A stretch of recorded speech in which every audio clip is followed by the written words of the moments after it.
ang araw ng check-up ko. Last year, naka-opera ko palang breast cancer.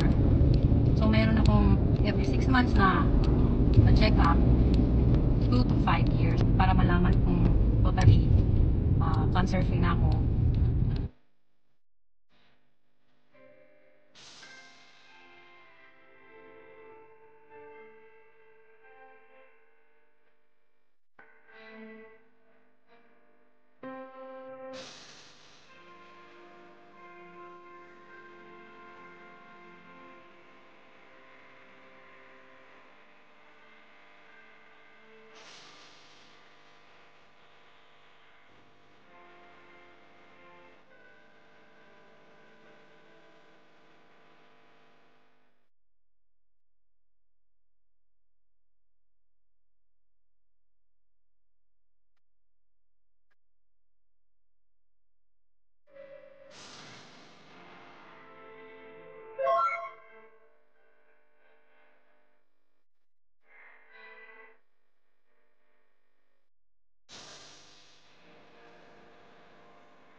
Gamot din ay ko nga itoですね。はい、出口で100円払います。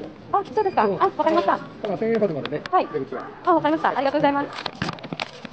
あ、すみません。ここカード払いできるんですか？あ、はい。はい。Ngayon naman kukuha ka ng gamot.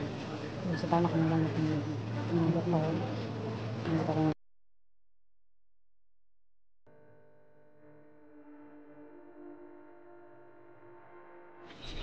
Yun na nga. Ang next na check-up ko is March. Next year, March 6. So ngayon okay naman yung aking kondisyon. At minsan, kumikirot yung dahil operasyon ko. Pero binigyan ako ng gamot. Reslano ako ng gamot. Sa kanila, nakaano na natin ulit ako ng binigyan nila ulit ako ng gamot. So yun lang for today. So, hindi muna ako. Tanghali nakakain na rin naman. Okay. Ngayon nakakain ako sa gate.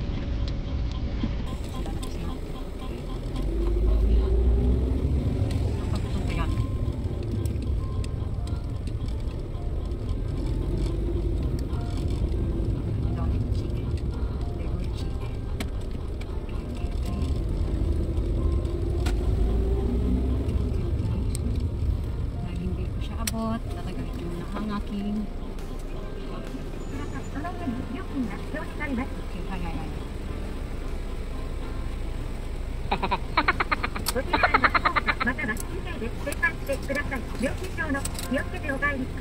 okay.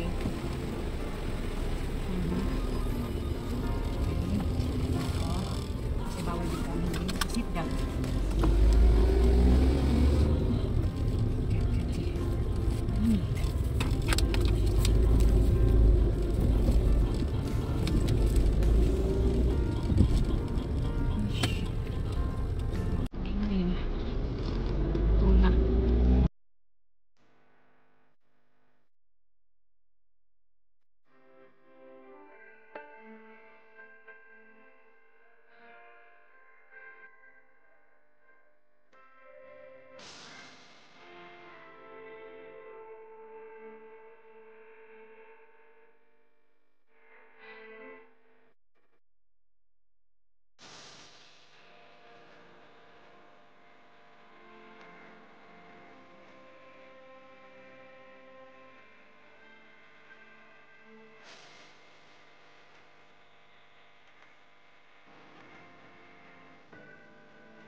Hello guys! Ito, nag-iintay ako sa anak ko ngayon. Lalabas na siya. Yan, yan yung school nila. Oh, yan. Palabas na siya. Kasi ngayon dito, may bagyo. Pero hindi naman siya dumaan ng ganun ka, Pero ulan na eh. Umaga, tsaka ngayon. Sinundo. Hatid sundo ko siya. Yan, oh, madilim. Di ba madilim? Malapit na siyang dumating. Sige, mamaya ulit. Wala pa rin. Kanina pa ako dito naghihintay. Wala pa rin, hindi pa nakalabas. Ano ba yan? Lalabasan na yung iba. Pero siya wala pa. Yan. Yung iba kasi bisikleta eh. Bisikleta silang pumasok kanina. Kahit na umuulan. Ako kasi hinatid ko siya. Yung ibang nanay din, nandun sa likuran ko, yung iba nandun. Hinihintay yung anak nila din. Katulad ko naghihintay. Hinatid sundo. Wala pa rin talaga. Diyos ko day. Kanina pa ako dito. Sabi niya kasi, mga 3:40 or before 4, pumunta na ako dito. Ako na maghihintay. Eh syempre, masunurin akong nanay. Naghintay nga ako dito. Dumating ako dito before 4. Sabi ko baka late na ako. Ay hindi rin pala. Maghihintay pa rin ako dito. Oh my gosh. Siguro maya-maya kasi yung mga lumabas ngayon is ibang kumbaga section. Dapat talaga yung anak ko meron silang practice ngayon sa soccer. Kaya lang sabi ko, baka uulan ng malakas, so ka nang umatid ng practice, sabihin mo sa teacher mo na uwi ka ng pagkatapos ng ng tag dito. Kalabas niyo diyan sa room para hindi ka na dumiretso dun sa soccer practice mo. Ay, Diyos ko, ang tagal, kanina pa rin ako dito.